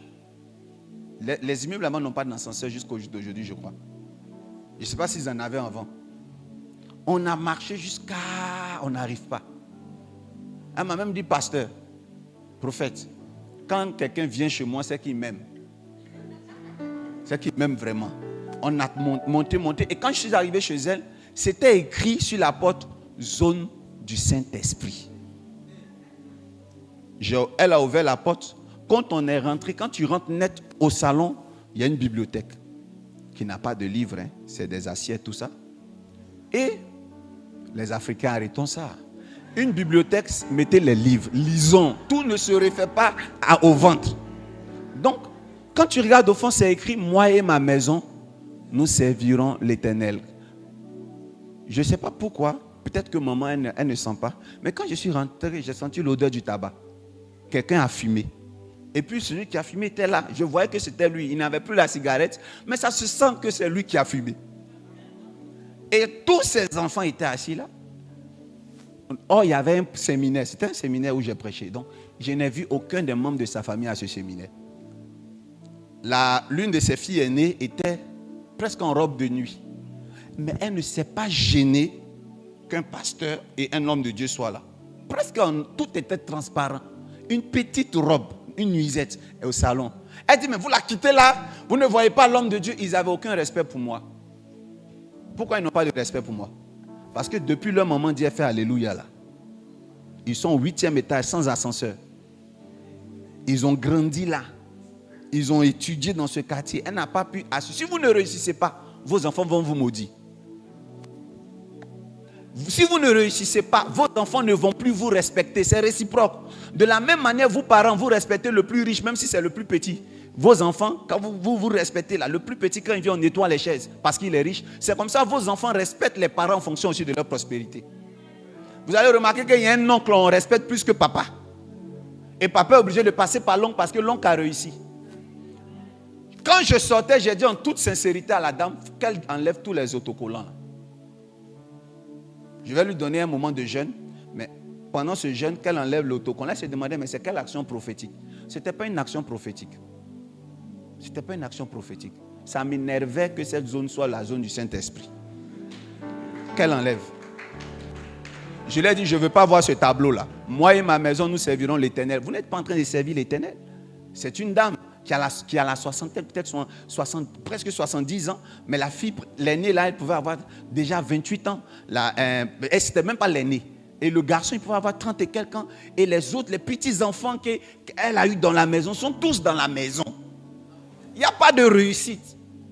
Je suis sûr que ces enfants-là allaient au début à l'église. Ils ont arrêté d'aller parce qu'il n'y a pas de changement. On mange une seule fois dans la journée. Il n'y a pas de changement. On va à l'église, maman dure. Regarde, quand on revenait, on est revenu tardivement du culte. Les enfants vivent, chacun vit par la foi.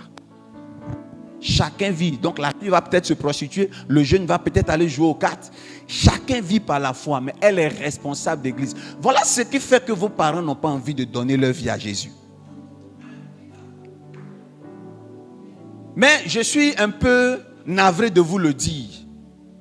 Si vous voulez lisez la Bible, moi je vois des personnes qui ont des applications, je les fais.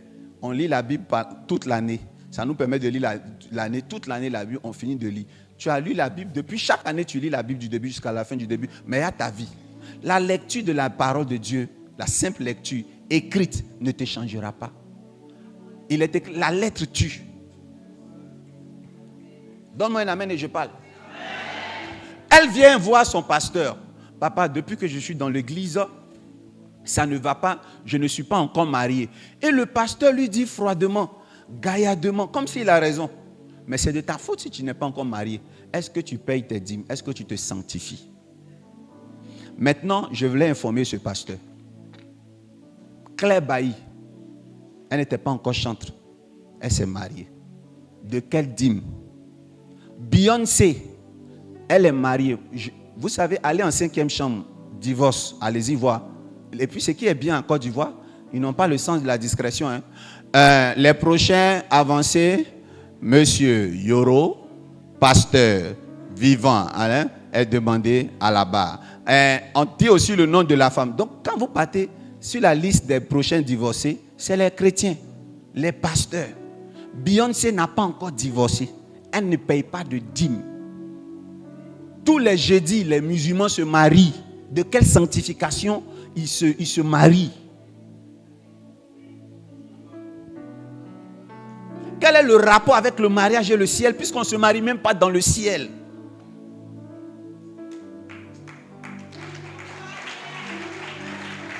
Où est passé Jésus qui guérit?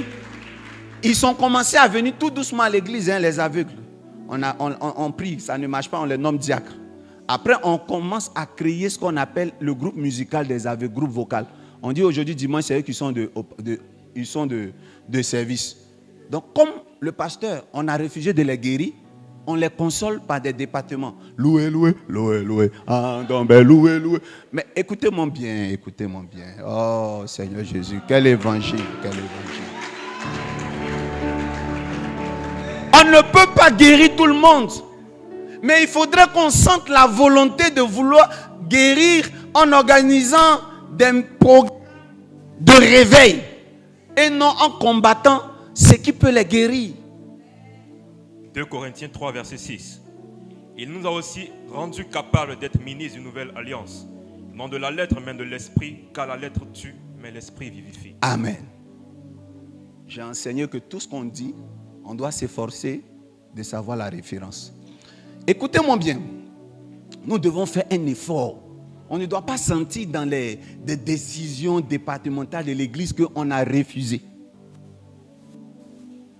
Tu vois, même tu regardes la télévision avec ton pasteur, tes frères, quand il y a un miracle, oh, c'est ça là, c'est de Dieu. Donc déjà, qu'est-ce que Dieu sait faire?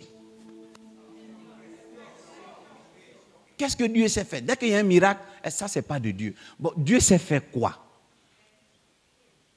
Dieu sait faire quoi? Non, c'est parce que tu ne jeûnes pas assez. Mais le mariage là, on ne maigrit pas pour se marier. Les petites filles là vont au Maroc, hein, dans des grandes cliniques pour augmenter la superficie des éléments, pour avoir des reliefs. Parce que c'est ce que les hommes aiment. Même quand tu attends que le prêtre a chuté, c'est à cause des reliefs. Bon, toi, au lieu de chercher à manger pour devenir grasse, ton pasteur a trouvé l'occasion de te faire un 40 jours de jeûne de Mahomet. Et tu jeûnes, tu maigris, tu as une apparence bizarre. Et la salive là, de quelqu'un qui jeûne, elle devient visqueuse et blanche, comme Dagbé. Et tu vis une vie de pieuse. Tu marches comme ça. Et le jour que ton mari, que Dieu avait prévu, arrive, il ne te reconnaît pas. Et il dit, Jérusalem, tu n'as pas connu le jour de ta visitation. Parce que ton allure, ton apparence a trompé la sœur et a trompé le frère.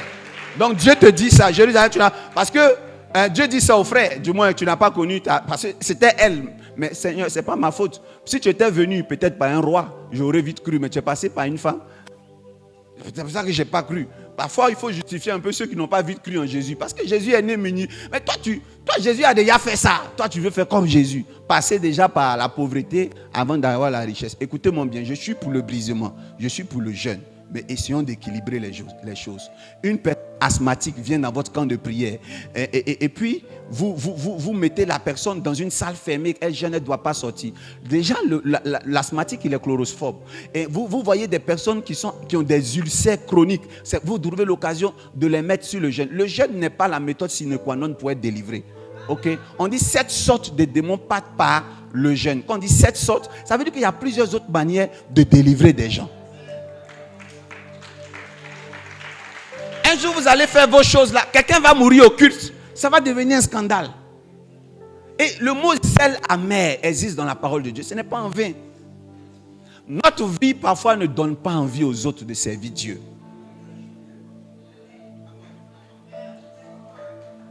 Notre vie, regarde, j'étais au quartier Sikoji.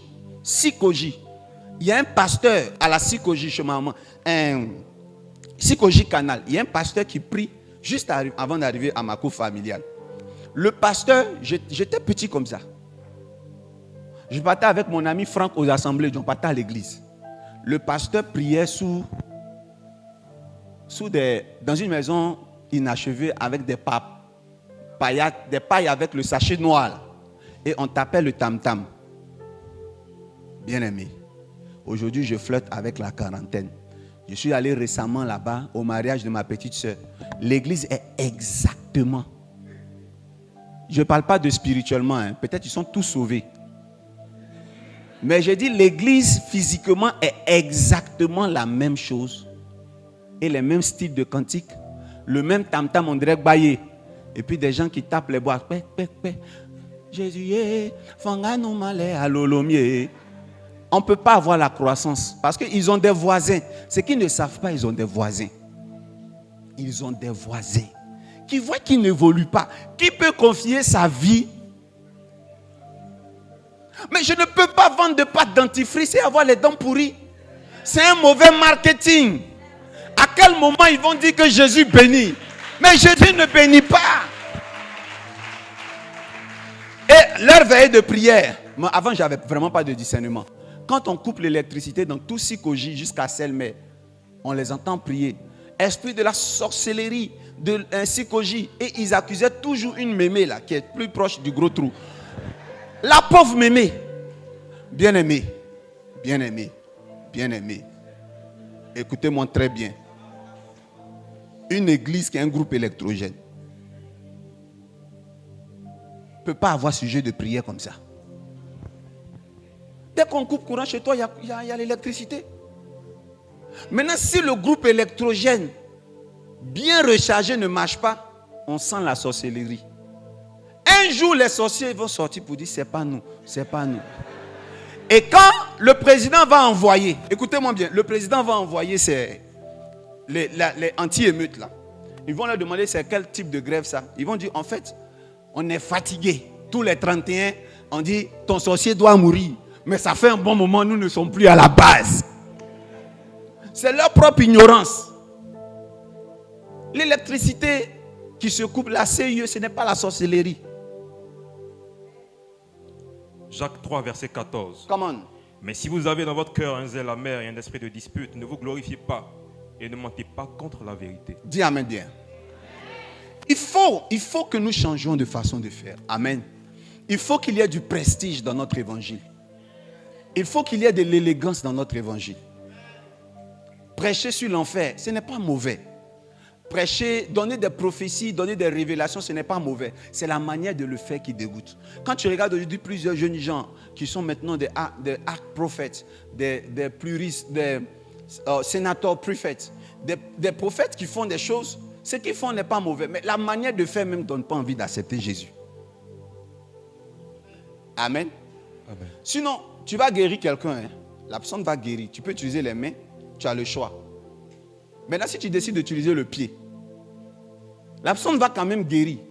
Mais c'est la façon de faire qui est dégoûtante. Si tu vois, la femme est enceinte, et puis tu lui dis, tu vas accoucher. Mais vu de loin, c'est quoi? Dieu t'a montré le nom de quelqu'un. Et tu as envie tellement de convaincre la personne que c'est Dieu qui t'a parlé. Tu dis, je vois même ta lingerie. Ce que tu as porté en ce moment, c'est rouge, d'un dentelle transparent. Ça, ce n'est pas Dieu qui t'a envoyé.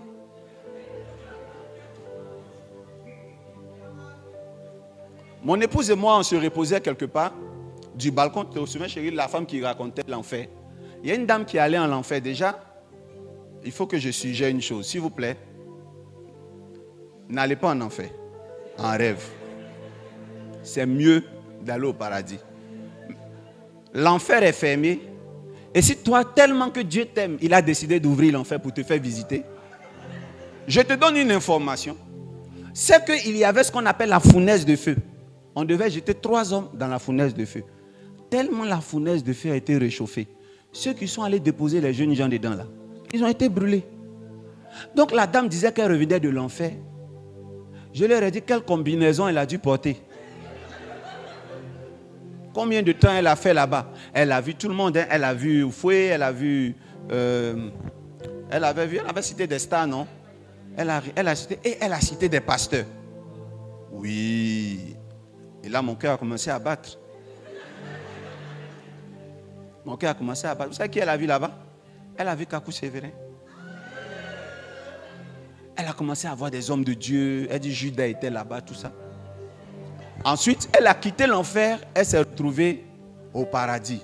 Là-bas est beau, il y a des anges, il y a des fruits, il y a des arbres, il y a des animaux, des lions. J'ai dit, celle-là, est-ce qu'elle n'a pas lu trop de livres de témoins de Jéhovah? Et puis après, elle est redescendue sur terre. Elle est allée sous la mer. Et sous la mer, elle a vu la grande usine des mèches humaines. Les mèches que vous portez là. Les mèches, ça a des noms, il y a des noms Djoula, tout ça, des noms. Elle a cité tout avec les rouges à lèvres. Est-ce qu'on se comprend? Et elle a de longs cheveux et on coupe dans ses cheveux pour faire les paquets. Et que c'est sous la mer. Elle demande au peuple de Dieu, est-ce que vous avez déjà vu une usine de mèches? Je vous assure, chérie, il y avait du monde. J'étais choqué, non? Il y avait des intellectuels. Je conclus, hein? Sinon s'il n'y en avait pas, c'est que l'église est foutue. C'est nous, on déduit. Il y avait forcément des intellectuels. Il y avait du monde jusqu'à dehors. Tout le monde voilé jusqu'en dessous de l'oreille. Habillé comme Dona Benja, tu vois, Isaura. C'est-à-dire, on ne voit pas leurs mains. Ils sont saints dans l'église. Et quelqu'un en train de dire des choses qu'ils sont à débattre. Et c'est le pasteur qui l'a invité. En fait, il est tellement touché par le livre et les CD de la dame qu'il veut inculquer cette mentalité à ses fidèles. Et les fidèles croient en ça. Donc, je suppose que personne ne porte de mèche.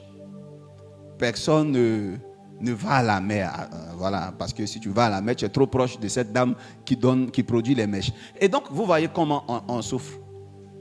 Avec ce seul évangile que j'ai entendu en 7 nuits de repos, je n'ai plus dormi. J'étais horrifié. Pas par tout ce qu'elle disait, mais horrifié par tout ce que les gens entendaient. Je peux te donner une information. Quand Canal Horizon fait ses films, quand c'est un film d'horreur, c'est interdit au moins de 16 ans ou 18 ans, quand les scènes sont trop violentes. C'est pour dire qu'une scène violente peut jouer sur la psychologie de quelqu'un. Si l'évangile que tu as entendu la première fois, c'est un évangile enfer, sache que tu es probablement venu à Christ, pas délibérément, mais par contrainte. On appelle ça par paranoïa. On voit ça en sciences de psychologie. Et juridiquement, il y a des clauses en justice qui prouvent que quelqu'un qui est venu par contrainte, même morale, tout ce qu'il a fait dans cette période n'est pas validé. Tu t'es marié de cette façon, ce n'est pas validé. Tu as fait un testament, ce n'est pas validé. Donc il y a des gens qui sont venus à l'église par peur. L'enfer. Donc ils viennent à l'église par l'idée de ne pas mourir en enfer. Mais vous savez, le meilleur chrétien, c'est celui qui est venu à Jésus par amour et par plaisir. Amen. Même si au départ c'était la maladie, même si c'est un message de la prise de conscience de l'enfer, mais le reste de sa vie chrétienne, c'est dans un état de conscience libre de choisir. C'est un matraquage, c'est ce qu'on appelle un lavage de cerveau. Et je pense que certains de nos rassemblements ressemblent aux yeux des gens de dehors à un camp de concentration. Bien sûr. Et c'est de ça que les gens ont peur. Et c'est pour ça que plusieurs personnes ne donnent pas leur vie à Jésus. Et je tiens à vous prêcher Jésus. Il est amour. Il était Dieu dans le ciel. Et pour nous sauver, il est descendu sur terre et il s'est fait comme nous. Vous ne pourrez pas suffisamment gagner d'âme si vous ne voulez pas vous infiltrer. Dieu s'est infiltré, il a accepté de repartir à l'école. Est-ce que quelqu'un m'écoute? Amen. Il est né dans une famille. Il s'est mis dans la peau des gens. Il était avec des publicains. Quelle est notre manière d'évangéliser d'aujourd'hui? Nous sommes loin des autres. Nous les condamnons à distance. Ça ne leur donne pas envie de venir à Jésus. Quand Jésus était dans le ciel, il était Dieu. Il a dit, si une femme commet l'adultère, tuez-la. Mais quand il est venu sur terre et qu'il a connu Marie et Marthe, quand Marie venait vers lui, elle a fait une bise sur son pied. La bise seulement a réveillé des choses en Jésus. C'est à partir de ce jour sans doute qu'il a dit on ne doit plus tuer les femmes. C'est comme ça que leurs lèvres sont douces. C'est comme ça qu'elles sentent bon. Mais elles ne méritent pas la mort. Et le jour-là, il a réécrit par terre le décret. C'est moi qui avais dit tuer les femmes. Je dis à partir d'aujourd'hui, n'en tuez plus quand elles ont commis un péché. Étant dans le ciel, trop loin, il ne connaissait pas les réalités du monde. Vous voyez comment c'est fort? Si quelqu'un a coupé ça sur Facebook en 1 seconde, ça va sonner très mal à l'oreille. Mais pourtant, j'ai fait une introduction. C'est-à-dire qu'étant Dieu, avec des anges qui n'ont pas de sexe, il ne comprenait pas. Quand il est venu sur terre, il a commencé à comprendre. Il dit, pardonnez-leur. Pardonnez aux femmes. Ne tuez plus. C'est moi qui avais dit. Mais on est dur, on juge. En jugeant, vous n'attirez pas des gens. Mais quand leur donnant de l'amour, vous les convertissez. Dieu fait de vous des pêcheurs d'âmes. Amen.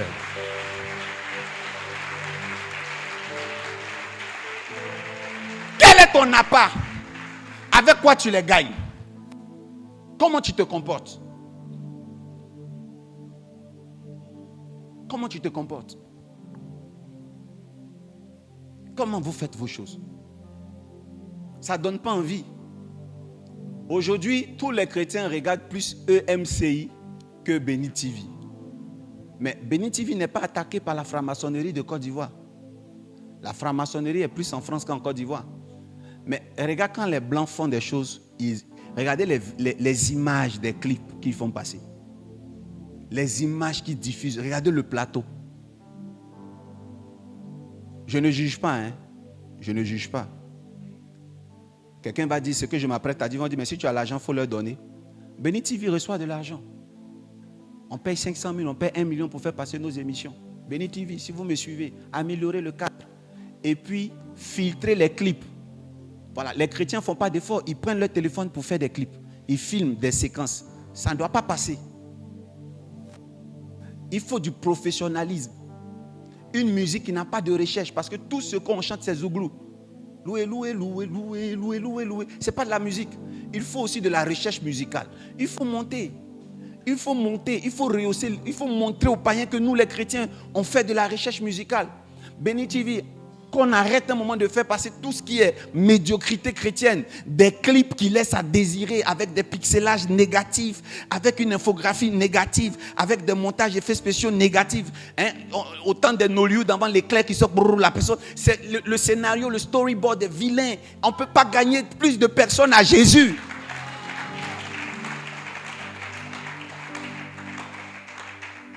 Ce n'est pas pour décourager mes fidèles, mais moi, votre pasteur, je ne me souviens pas la dernière fois que j'ai mis ma télé sur la chaîne Béni TV. Et excusez, c'est médiocre. Pourtant, je passe par là pour faire nos programmes. Parce que tout simplement, ça ne donne pas envie. Lèvons-nous, s'il vous plaît. Donnons envie aux gens de servir Dieu. Vous savez, ça donne envie de servir Dieu quand tu n'as pas allé loin à l'école. Tu n'es pas allé loin à l'école. Mais depuis que tu es devenu chrétien, tu t'exprimes bien. Ça donne envie de venir à Jésus. Tu n'as pas allé loin à l'école, tu es devenu chrétien, mais tu justifies. Moi, je ne suis pas allé loin, je ne suis pas allé loin à l'école. Donc, formons-nous. Ça donne envie de savoir qu'il y a des personnes excellentes dans le corps du Christ. Ça donne envie qu'il y ait des ministres aussi au milieu de nous qui sont pasteurs, qui prêchent Jésus. Ça ne fait rien. Répète avec moi, ça ne fait rien. Ça ne fait rien. Mais pour que nous les gagnions à Jésus, c'est la réussite. Et la réussite, ce n'est pas dans jeûne et prière seulement. Ce n'est pas dans onction seulement. Mes fils, là je m'adresse à vous les pasteurs. Le don de prophétie et le prophétique, peu importe le titre que vous aurez demain. Prophète éméritus, prophète centaure, major prophète, daddy mystica comme moi. Tous les titres que vous avez, le prophétique, même si je vous parle de ça, vous allez vous dire, aïe. Il y avait un âne qui était major prophète pendant quelques heures. Il était daddy mystica pendant quelques heures. C'est-à-dire toute l'attention des gens était braquée sur l'âne. Parce que quand il dit quelque chose, ça arrive. Quand il prophétise, les gens tombent. Mais quand l'onction a quitté l'âne, il est resté âne. Il est resté bête. Le prophétique que nous manifestons n'est pas un ascenseur social. Parce que Élie a dit, je suis resté seul à Dieu. Élie a été enlevé tellement il souffrait. Il a demandé à Dieu, enlève-moi sinon on va me tuer. Le prophétique, tu peux être prophète et être pauvre. Tu peux être prophète et mourir sans qu'on ne voit ton héritage. Le prophète Kakou Sévérin est mort. Il a un de ses fils ici qui mendie. le ministère prophétique est un ministère ingrat.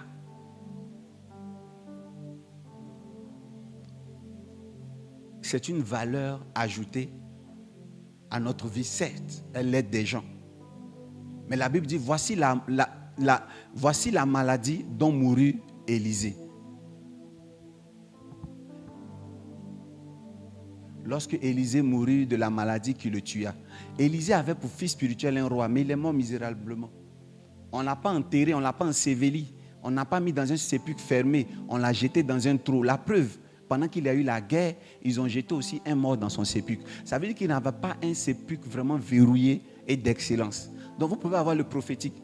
Si le prophétique vous quitte, qui vous êtes, ayez une personnalité sociale. Soyez des personnes, des personnalités, par votre élégance, par votre humilité, par votre intégrité. Soyez, répète avec moi, c'est moi. C'est moi Qui rehaussera le nom de ma famille. qui rehausserai le nom de ma famille. Vous savez, dans le début des années 2000, non, même pas 2000, en 2005, 2006, 2007, 2008, même jusqu'au jour d'aujourd'hui, tu sais, quand tu arrives dans certains milieux, quand tu dis que tu es prophète, les gens se moquent de toi. La dernière fois, je suis arrivé à l'aéroport, puis les gens disent, hey, les prophètes, il y a une petite fille, une dame qui a dit ça. Je l'ai presque maudit. Hein. Je leur ai dit, je ne vous permets pas. Elle dit, ah, prophète, j'ai dit quoi? J'ai dit, prophète, ne me parlez pas comme ça. Mais ce n'est pas sa faute. Le nom des prophètes est descendu bas. S'il y avait plusieurs doskis, j'aurais sur en Côte d'Ivoire. Les prophétiques allaient être respectés. Oui, le prophétique allait être respecté. J'ai fait combien d'années à bosser l'archéologie juive? Combien d'années à bosser l'anthropologie juive? Et ça a failli me donner un complexe de supériorité. Parce que quand tu as trop de connaissances, ça fait rire. J'ai commencé à revoir la Bible d'une manière au point d'avoir une tendance à vouloir voir de loin tout ce qu'on me disait à l'école du dimanche avec un sourire narquois. Et puis Dieu m'a dit non de ne pas le faire. Étudiez, cultivez-vous, peu importe l'onction que vous avez, infiltrez le système, faites des affaires comptant, gagnant, achetez des terrains, possédez ces terrains, construisez des hôtels, régnez sur terre, montez des chaînes de télévision d'excellence et puis faites la promotion des chantres de votre église avec excellence parce qu'ils sont aussi le miroir de votre assemblée. Valorisez vos hommes de Dieu. Ils vous valoriseront. Parce qu'il y a des postes dans l'administration que vous n'aurez jamais avec vos diplômes. C'est parfois vos hommes de Dieu qui vont vous y introduire. Que Dieu vous bénisse. Amen. Il faut acclamer un peu.